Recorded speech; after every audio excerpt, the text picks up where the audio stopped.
Hi, good morning. I'd like to welcome you here to today's webinar, Wellness at Work. Today's webinar is sponsored by the Glucuho Health and Wellness Committee. My name is Jeremy Alexander and I serve as a technology coordinator and I'm hosted at Eastern Illinois University. I'll serve as your moderator for today's webinar. Before we begin the webinar, I'd like to cover a few housekeeping items to maximize your learning for this session. You will want to leave the GoToWebinar control box open on the far side of your screen. This most likely is where it's open when you enter the webinar. To ask questions, you can type in the chat box or the question box, which will remain open for the entire presentation. The presenters will answer questions as quickly as possible, but we want to ensure that we have enough time to cover all the materials. Should you experience any problems, type in the chat box and I'll work to assist you in resolving any kind of technical difficulties. At the end of the session, the presentation and the audio recording from today's webinar will be available on the Glucuho website at www.glucuho.org under Webinar Archives on our resource section for your reference. We encourage you to share this resource with any of your colleagues who are unable to attend today. Now I'll hand it over to Elina and Kiera from the Glucuho Wellness Committee so that they can get started today. Elina? Hi, thank you all so much for taking some time out of your busy summer. We know it is getting into training time for staff, so we do appreciate you all dedicating some time to talk about wellness in the workplace with Kiera and I today. So we're going to go ahead and jump right in. We are really hoping that this session really serves as almost like a roundtable that you attend at a conference. So we are really looking for everyone in attendance today to be participatory in the session and really to be adding to the conversation. We definitely have some content to share with you all, but we really want to really create a space to share some best practices and to really see how folks in the region are staying fit, are involving wellness in the workplace. And we kind of created some different aspects that we're going to be jumping into today. So we'll go ahead and talk about some of our objectives. So our objectives today, we'll be discussing and sharing ideas to develop ways for wellness to be in the workplace. And we'll deepen our knowledge of wellness with helpful tips and tricks from everyone else. So that's all of you. So I hope you're excited to share with us today. So quick introduction. As mentioned, my name is Elina Savoie. I serve as a complex coordinator at Northern Illinois University. And to me, wellness means finding a happy balance between mind, body, and spirit. I'm going to turn it over to my co-presenter, Kiera. Hello, everyone. My name is Kiera White. I am a second-year residence director at the University of Indianapolis. And to me, echoing what Elina said, what wellness means to her, it also means the same thing to me about finding a good balance for your mental health, your emotional health, physical health, and spiritual health. Great. So the main wellness topics we're going to be talking about today are eating in the dining hall. A lot of us are fortunate and have meal plans or often eat in the hall with colleagues. So really, what does that look like for us? How do we navigate all of those lovely stations that are always appealing to us in the halls? What do work snacks look like for us? So how do we kind of keep active and snacking throughout the day? Activity during the workday, fitting in fitness, and Glucuho minutes to fitness, as well as a few other topics we'll be sprinkling in for us. So to get started, we're going to start with a poll here. So eating healthy in the workplace. How often do you bring food into your offices? So any meals, snacks, etc. So we have a poll that's going to be popping up for you.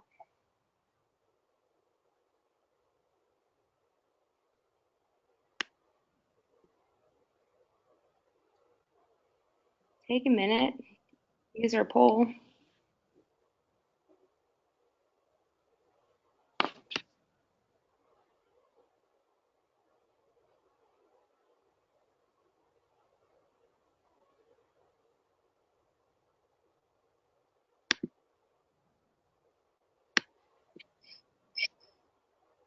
Y'all can see my lovely family. Cool. So, Kiera, go ahead. Perfect. So when it comes to eating healthy in the workplace and looking at the results that we have in terms of how often do you bring snacks or food into your office, a good amount of individuals said daily, some said 3 to 4 times a week, some say once or twice a week, and we didn't have anyone for none at all. So we're going to go ahead and go into our first slide that's going to talk about eating healthy in the workplace. And we really want to make sure that everyone is able to contribute to the webinar, and we would really love if you're able to go ahead and use your chat box as well as chime in if you would prefer to do that as well. And when you think about eating healthy in your workplace, we're going to go specifically into eating in the dining hall. So as Elina said earlier today, some of us are very fortunate to have meal plans while others might not.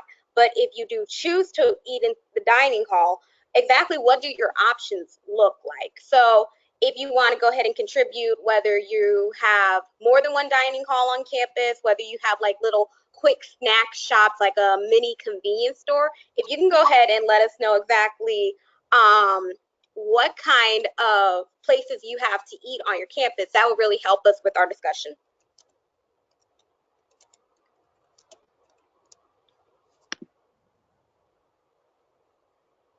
Trying to find where our PowerPoint went. Sorry about that. Give me 1 second.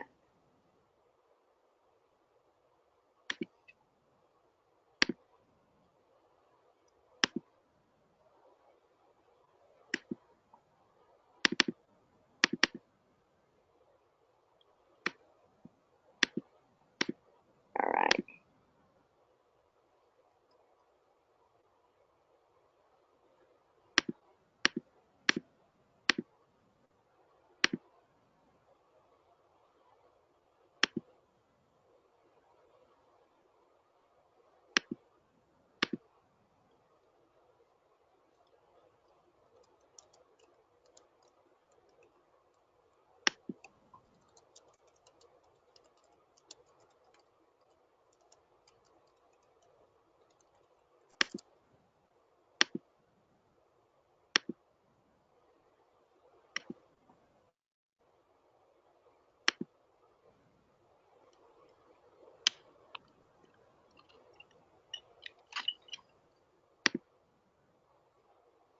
Okay, so when I think of eating healthy at the dining hall, I know on my campus we have a main cafeteria area, but we also have a little corner that's called streets where we have a substation, we have a Mexican fajita station, or our mini Chipotle, as I like to call it.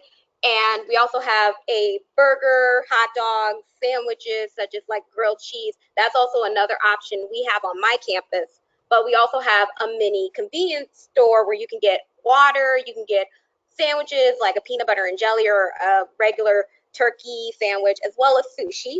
That's my personal favorite. And whenever I think about what do I want to eat for lunch, sometimes I will debate about what my options are going to be looking at whatever menu is provided to my campus. And I know for some individuals, eating healthy in the dining hall is one of those options where it's like, okay, do I want a salad? Do I want something a little more indulgent? Exactly, trying to see how do I really balance those options. Because Elena, what does your campus look like in terms of eating healthy in the dining hall?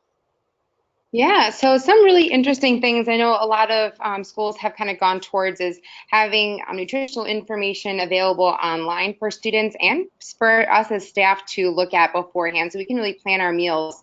One cool thing that NIU has to offer is you can actually have create your whole menu. So you can actually pull items into your private menu. So you can have it up on your phone when you actually walk into the dining hall so you know what all the nutritional information is of the menu that you created for yourself. A lot of schools also have something like My Plate or different things. Really looking at like the color wheel on your plate as you're creating your dish to walk away from the serving areas of the dining hall. So a lot of schools are moving towards those options. That's something Kiera and I were chatting about earlier before everyone logged on. Was really looking at the resources that are available for our students and really using them for ourselves. We're really great at oftentimes referring our students to those great resources that our dietitians on campus may offer that our dining halls are providing to students, but really not listening to our own advice, as a lot of times as professionals we're really good at doing, is ignoring our best advice ourselves. So really looking at some of those things that are available either online or at the front of the dining halls we're rushing through to get our food, to get back to our offices and things like that, but you really use those things for ourselves.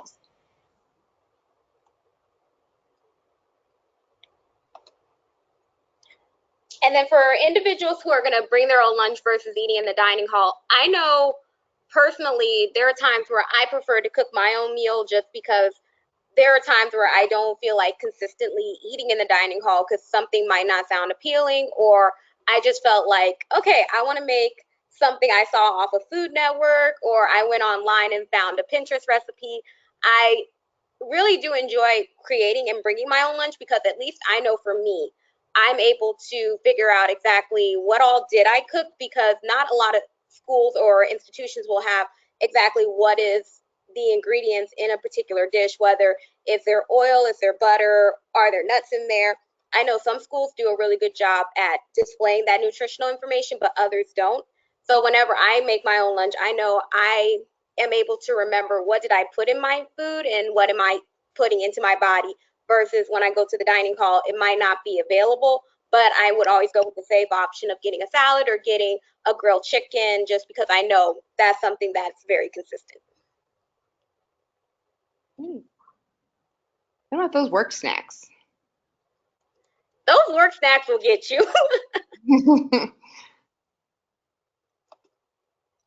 And I know with other institutions, especially participants, if you can go ahead and chime in with this one, can you name some snacks that your office will provide for you, whether somebody will always come in and bring a snack, or someone will bring cookies, fruit, that kind of thing, or if you even have a vending machine in your office?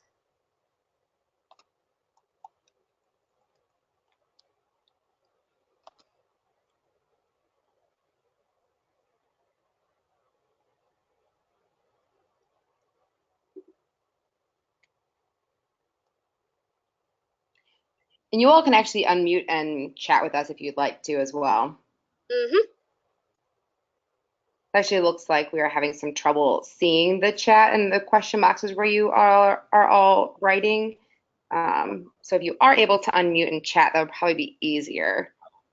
We had Erica Perry said often donuts or cookies are brought in. Oh no.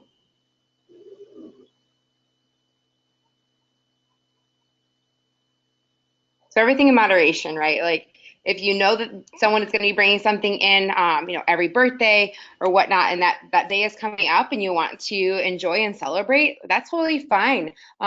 Maybe don't grab that bagel before you leave your apartment in the morning.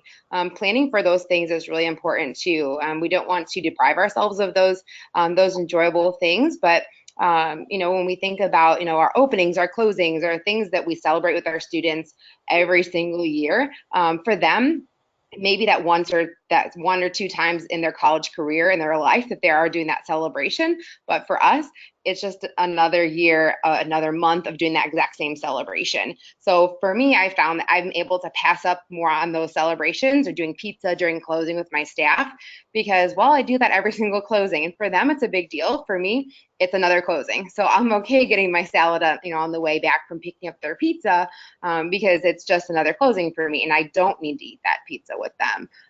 So it's okay to have those things in moderation. It's also okay to plan, and if you want to enjoy those things, do it. If you're able to fit it into your day or into your week.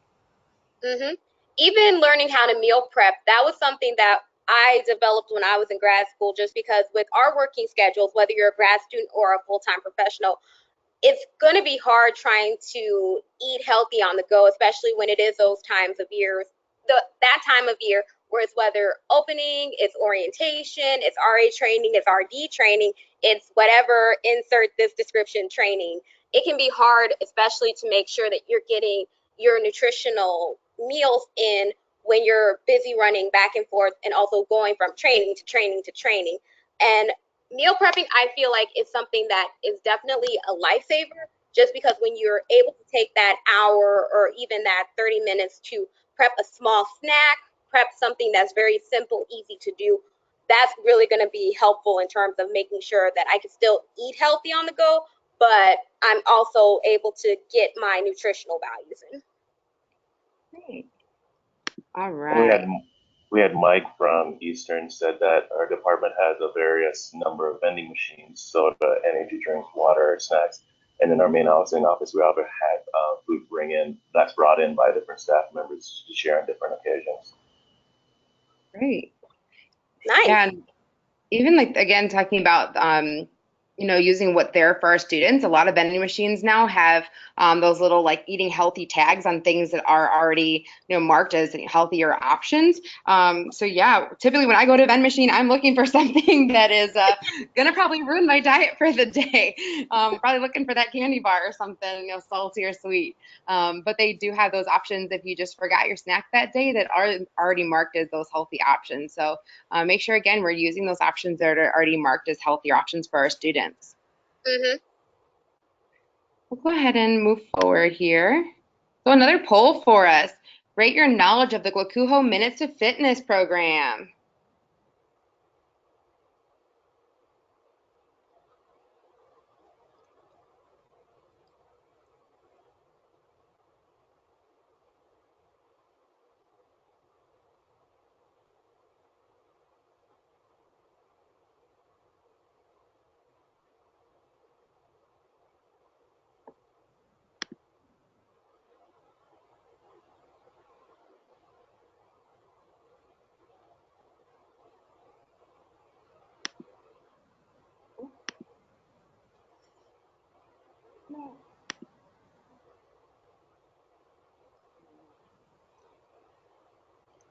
Awesome. So we have literally a split between I track my fitness with Glakuho and I have no idea what it is, but I want to learn.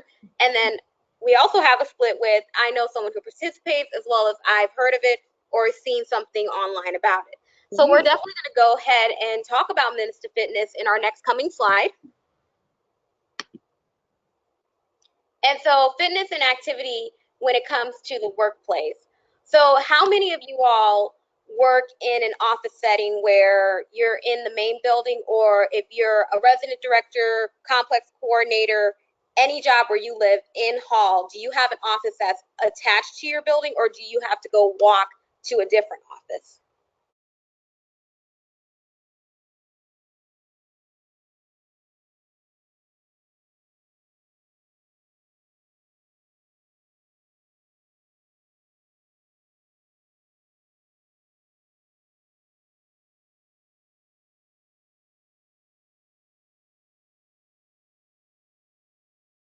We have Mike Lip says he's a live-in and his office and apartments are both in this complex. Okay. Okay.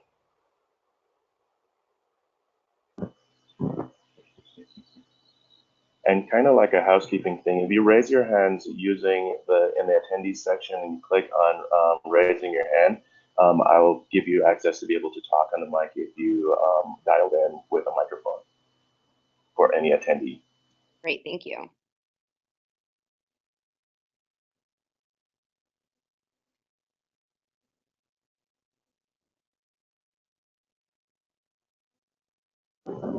Go ahead, Nick. Hello, hello. Can you hear me? Yep. Yes. Awesome. Yeah, so on this topic, I'm kind of, I think my situation's a little unique, so it's not really going to apply to a lot of people here, but my office is actually directly connected to the apartment that I live in as well. And so I find myself like sneaking in back and forth through the door, picking up snacks and stuff like that. So I'm going to be in that same office this coming year, and I usually get food from like the cabinet or from the fridge, and that I mean, it's a good way to feed myself when I'm hungry, but I can also eat whatever I want at that point too. So it's a little different from snacking, and I don't think it's preparing me for the future when I'm in maybe a different space, different building. So Yeah. kind of fun, but you know.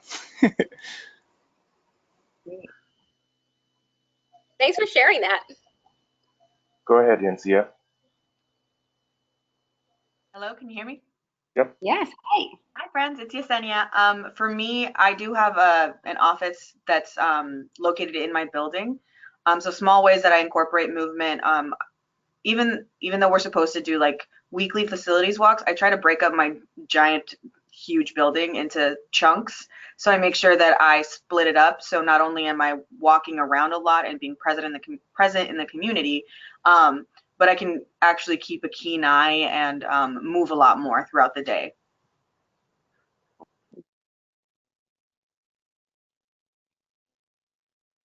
That's it. Awesome.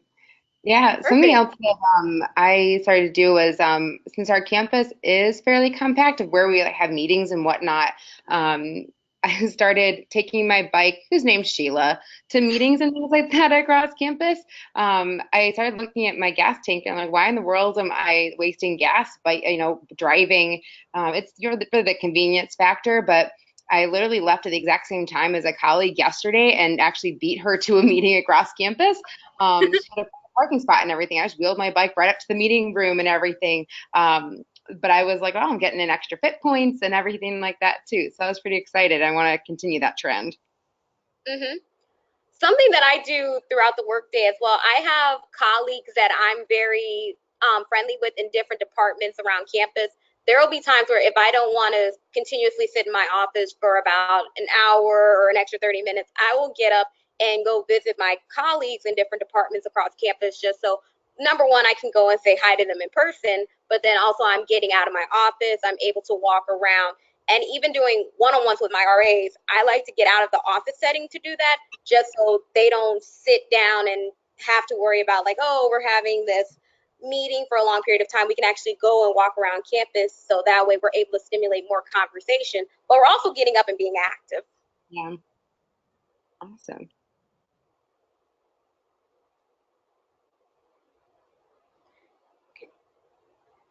And then we're going to go into the section on fitting in fitness. So again, this is another question for everyone to go ahead and participate in, but what does your schedule look like for a usual work week? I'm not going to say work day just because it's different in higher ed, but what would your typical work schedule look like for a week?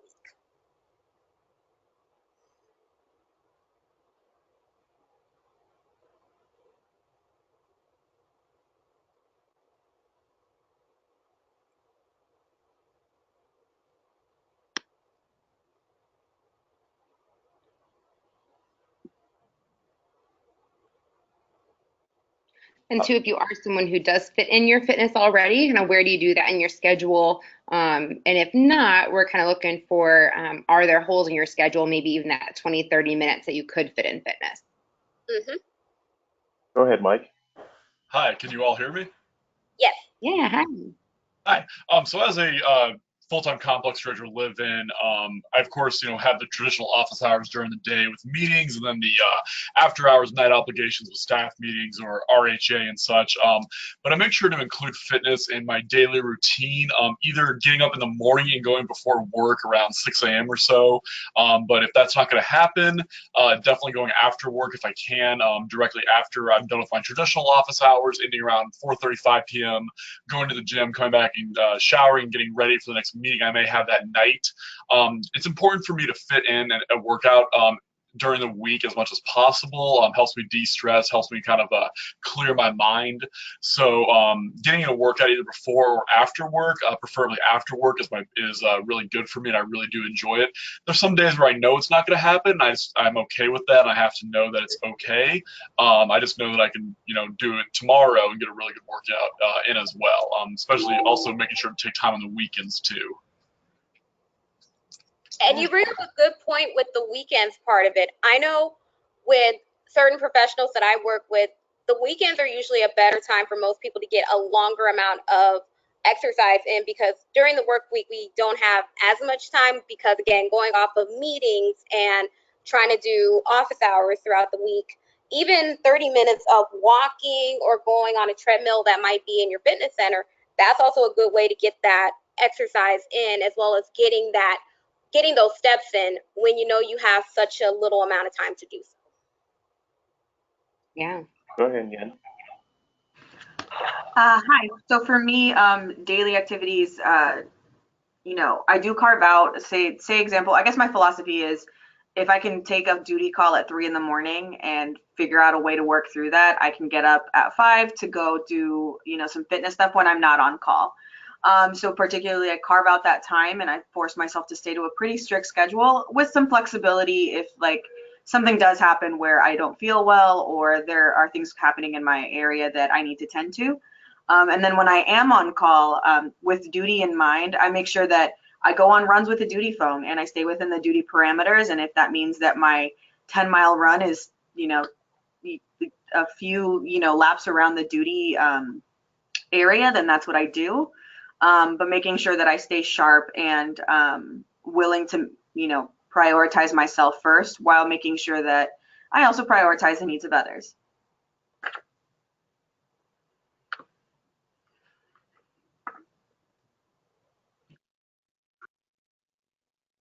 When looking at your particular institution, do you all have any staff or faculty fitness programs or initiatives that are either in the process of becoming implemented or an idea? What kind of initiatives does your program, your department, your institution, what might they have for employees to want to continue to reach those healthy goals?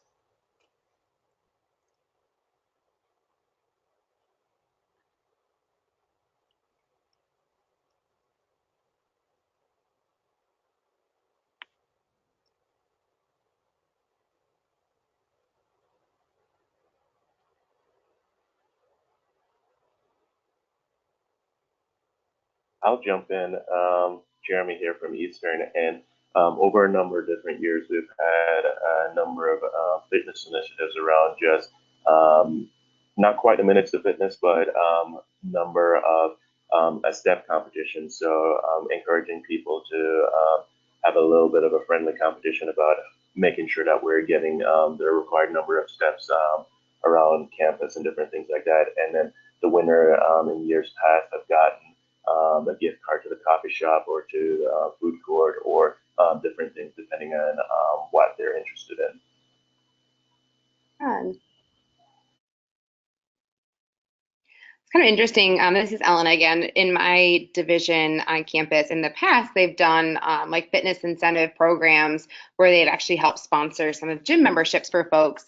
And with that would come a pass for all the classes that our rec offers, led by our students, as well as 3 days where you'd get like a modified work schedule to take 30 minutes out of your schedule to work out. That you just modify and work with your supervisor on. Recently found out that they did away with that program when I went to renew my membership this year. And so I'm talking with some coworkers about how to modify that previous program and come up with a proposal to give to our division.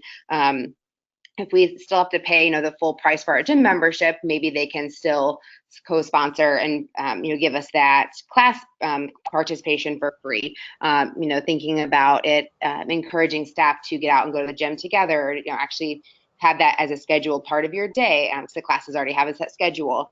So I've been kind of talking with some folks about creating a proposal on our campus to bring back the same program, but in an adapted way that would increase our focus on fitness. Because I feel like that was kind of something that slipped by the wayside in recent years.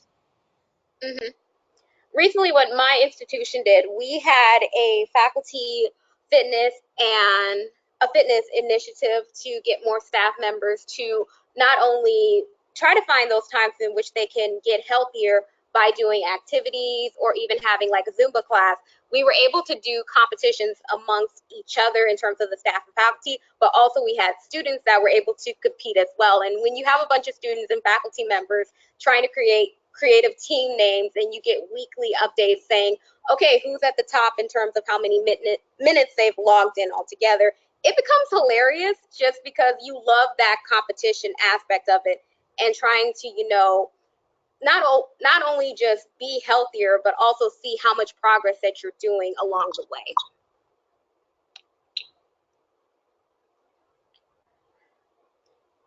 All right, Kiera, what in the world is this Minutes to Fitness stuff?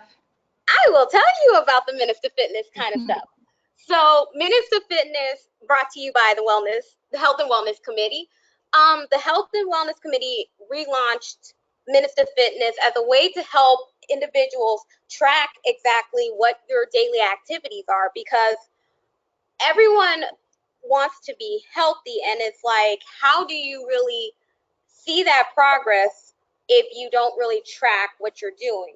So with Minutes to Fitness, you can do a bunch of different activities. It doesn't have to be just going to the gym to work out. It could be walking your dog. It could be, in my case, walking my cat on a leash. And being able to track those minutes that you are up, you're moving, you're doing something instead of just sitting down all the time. And with every minute that you track, it matters because that's helping you become active, and it helps you become more of a person that wants to really, again, like push those goals that you have and be the best you that you could possibly be. And when you do track your minutes, we make sure that you're able to get a shout out, especially depending on how many minutes you log in. So we have our states that are in GLCUHO. We have Indiana, we have Illinois, we have Ohio and Michigan. We'll do state shout outs as well as little competitions between seeing which states are tied or which state is beating another state, to really see like how are our professionals and our grad students within the region getting those minutes in and getting that fitness goal that they have in their minds. And you can find all of this on the GLCUHO website. Just go to the health and wellness page. Yeah. And recently we also added it as a banner at the top of the main GLCUHO page. So if you just go to glcuho.org and you flip through the banners at the top there and you click on the one that says Minutes of Fitness, it'll take you directly to the page where you can log your minutes. And then we're going to turn it over to Elina, who's going to talk about our workplace healthness, our workplace wellness. So go ahead and take it away. All right. So spatial wellness, we have another poll. How would you describe your office workspace?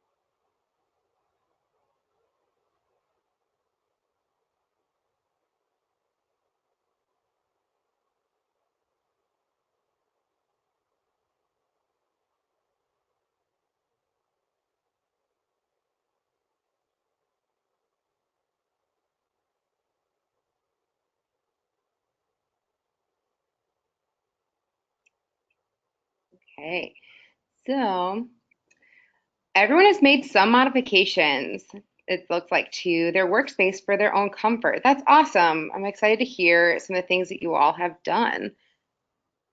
So if you all would like to chime in, what are some things you all have done at this point to modify your workspace? While I try and find our presentation here. Here we go. Love to hear some of the things you all have done.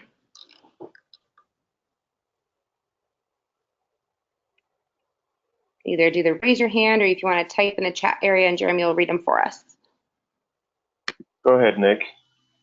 Hello, hello. So this is something that I did for my summer since I'm off. I'm a grad student, so like not currently at school, but one thing that I've seen for office spaces, saw it at like a Google company once when I went to visit, is like those desks that go from sitting to standing.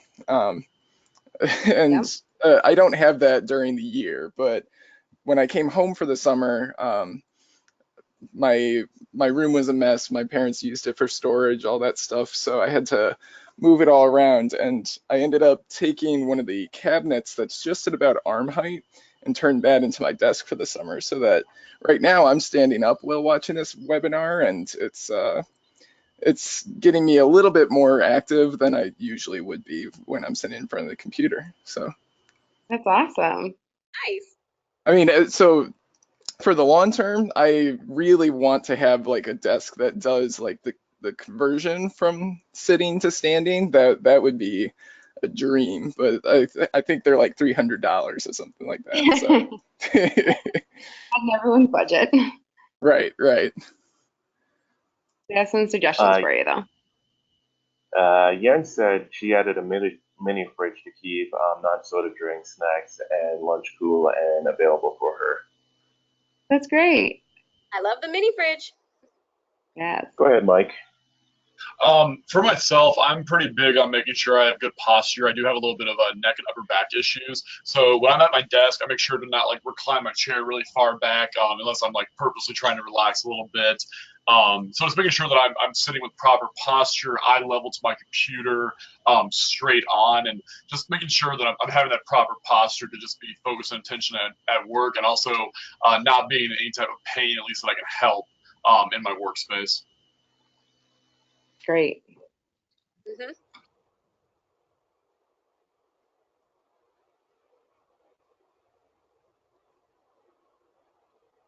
Anyone else?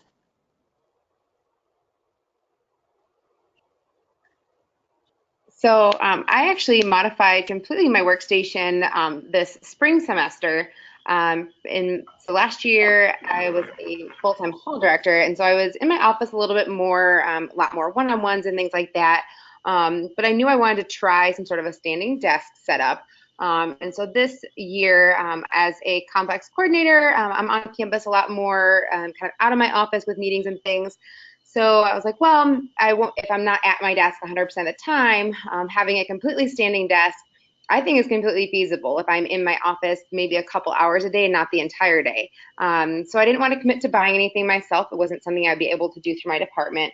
I didn't want to commit to buying anything and spending that money myself if I didn't know if I was going to like it. So I actually got some old like milk crates that we had sitting around our office, and held my computer with one arm and configured out a pretty good setup actually to test out actually did it over our spring break because I figured I had some downtime, and I figured if I could last the whole week of spring break till our students got back, I would invest the money and go ahead and buy my own standing desk. And I lasted a week. My glutes were extremely sore. My calves were really tight.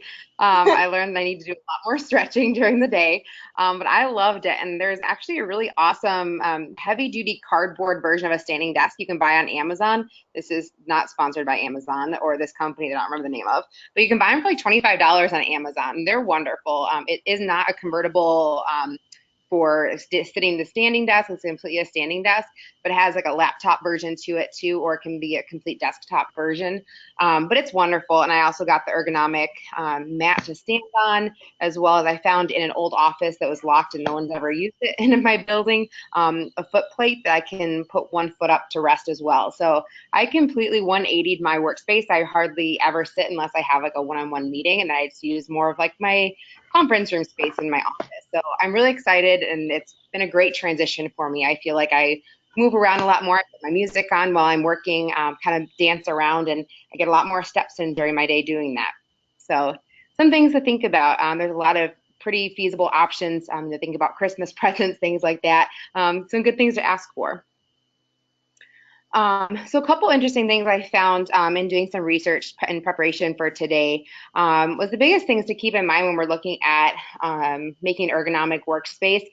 You don't need to necessarily have someone who is certified in ergonomics as a specialty to come and completely fit you for a workspace. There are folks on campuses who do that. I worked in an office and we had a certified ergonomic specialist in our office. But some of the things to keep in mind are really having your joints aligned in a neutral position, making sure that your chair is adjusted correctly so that your back is supported, that your computer monitor is at a height that your neck is in a neutral position. You're not looking left or right. A lot of us have multiple monitors on our that we're looking at throughout the day. That's really not a great thing for you because you're consistently shifting your neck. Your neck really should be in that neutral position. Making sure that your keyboard and your mouse are actually at the right height for you. Think about how many people have moved offices, how many offices we've all moved. It does take a little bit of adjusting and setting up that new office space to make sure that it's at the correct, the things are at the correct height for you and that they are adjusted appropriately for each individual person. So we already talked kind of about those sit-stand workstations. Nick brought that up earlier.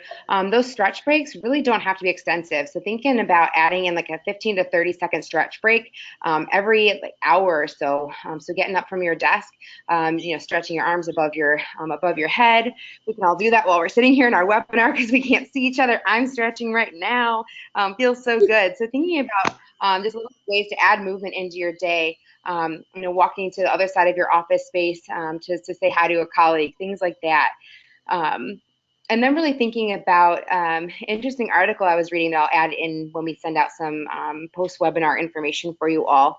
As we really look at how our spaces and how we operate in our offices has transformed over time, we don't strictly rely on our computers for our communication anymore. We really are communicating on tablets in spaces. We're emailing on our phones or responding to text messages or group messages and apps and things. So really utilizing things like couches and more like lounge furniture is becoming more and more popular in the business sector. So that's something we can really look to adapt in our education world as well. Really, if you think about it, the way that our hands hold on to like a tablet or a smartphone while we're messaging, when you're sitting in an office chair versus when you're sitting in like a couch or a lounging chair, the way that your shoulders and that your arms are positioned really allows for your joints to be more in a neutral position. So it's really interesting as we kind of think about how we're going to continue to adapt over time. Some things to keep in mind. It's okay to, I sometimes will take my laptop over to my couch in my office and sit there at a different point of the day just to kind of get my back in a different position. So some interesting things to think about. I was quite intrigued as I was reading some of these articles in preparation for today. So another quick question for you all about our office lighting. Kiera and I both were saying we both get migraines, so fluorescent lights are not our friend. So we have to be creative with our lighting. So what kind of lighting do you all utilize in your office spaces? Do you use your main overhead lights?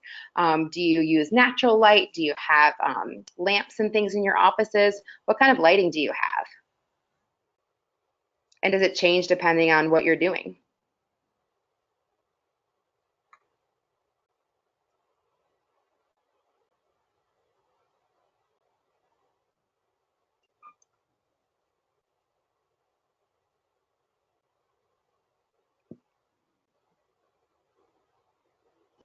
Go ahead, Nick.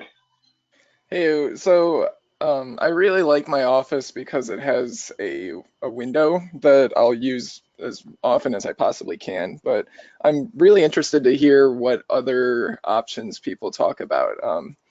I would love to like hear how I can improve my health based on that, but I wasn't aware of like right now I either use the overhead lights or I use the window, and I'd like to hear other options. So.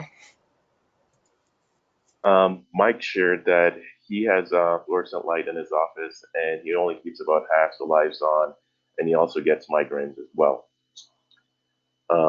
Sharing from my personal experience, I have overheads, I have lamps, and I have a massive window, so I don't even need to turn my lights on from sometimes. So for the vast majority of the time, it's a really bright day. I don't have my lights on, but there are times where I just really prefer having my lamps on as opposed to my overhead fluorescent lights.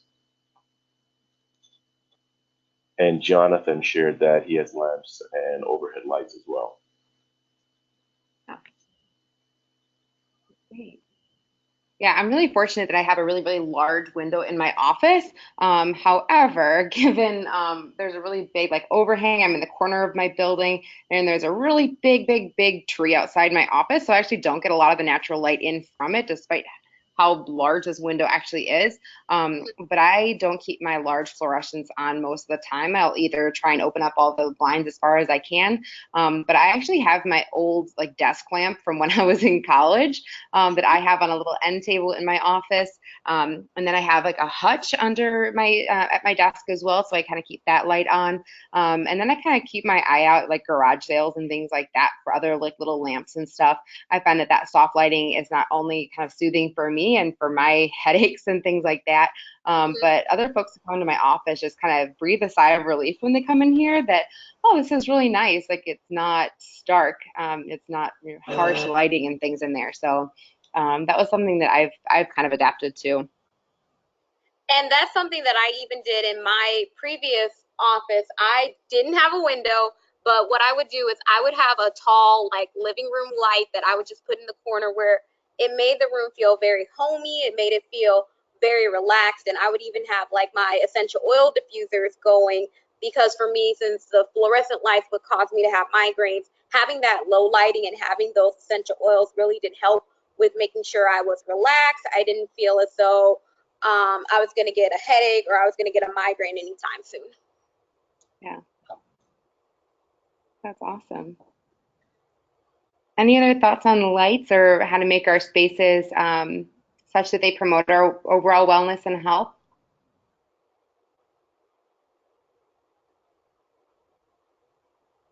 Great.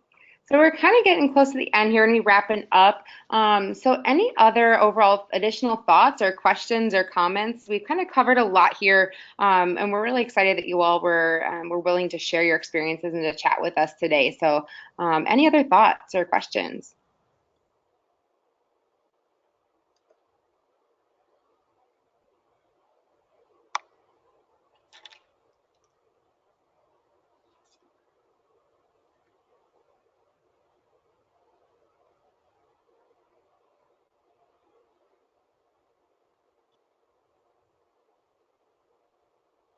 All right.